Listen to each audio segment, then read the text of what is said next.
প্রায় 17 বছর পর ক্রিকেট বিশ্ব আবারও দেখতে যাচ্ছে কোনো একটি দলকে ছাড়া বিশ্বকাপ মাঠে গড়াচ্ছে কিংবা ওয়াক ওভারের মতো ঘটনা। শুরুটা হয়েছিল 1996 বিশ্বকাপে। সেবার শ্রীলঙ্কায় নিরাপত্তার জন্য যেতে চায়নি অস্ট্রেলিয়া এবং ওয়েস্ট ইন্ডিজ।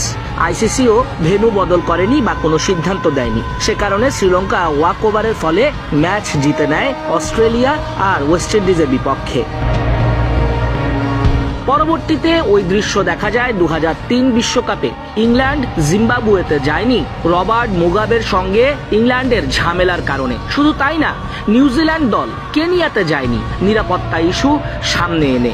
এরপরে 2009 সালের বিশ্বকাপে আবারও বড় একটা ঘটনা। জিম্বাবুয়ে তখন গেল না ইংল্যান্ডে টি-20 বিশ্বকাপ খেলতে। আর এবার 17 বছর পর বাংলাদেশ দল ভারতে যাচ্ছে না, না যাওয়ার সিদ্ধান্তে অনড় আছে নিরাপত্তা ইস্যুতে। যদিও এবারের দফাতেও আইসিসি কঠোর। ভোটাভুটি পর্বে বাংলাদেশকে একরকম সবাই তলানিতে নিয়ে গেছে।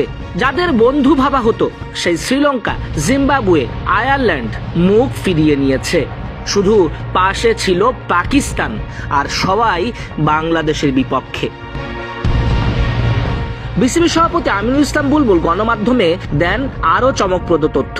তিনি বলেন, বাংলাদেশ তো ভোটাভুটিতে যেতে চায়নি। পরে আইসিসি ভোটাভুটি পর্বে নিয়ে যায় বাংলাদেশকে। সেখানে দেখা যায় জিম্বাবুয়ে, শ্রীলঙ্কা, আয়ারল্যান্ড সবাই নারাজি, বাংলাদেশের বিপক্ষে সিদ্ধান্ত দিয়েছে। তারা গ্রুপ পরিবর্তন করতে চায় না। বিসিবির আশা ছিল আয়ারল্যান্ড কিংবা জিম্বাবুয়ে রাজি হয়ে যাবে। তারা বি গ্রুপের বদলে সি গ্রুপে খেলবে বাংলাদেশের জায়গায়, আর বাংলাদেশকে দিবে বি গ্রুপে। এমনকি যে শ্রীলঙ্কাতে খেলার জন্য বিসিবি আইসিসির কাছে আপিল করেছিল, সেই শ্রীলঙ্কাও রাজি হয়নি এরকম গ্রুপ বদলাতে। তারাও বাংলাদেশের বিপক্ষেই ভোট দিয়েছে। এর একটা কারণ হতে পারে বি গ্রুপে অস্ট্রেলিয়ার পর যে শ্রীলঙ্কায় ফেভারিট, সেখানে বাংলাদেশ ঢুকে পড়লে সুপার 8 পর্ব শঙ্কায় পড়তে পারে। শ্রীলঙ্কা বাংলাদেশের কাছে হেরেও যেতে পারে, কারণ গত বিশ্বকাপে শ্রীলঙ্কা বাংলাদেশের কাছে হেরেছিল।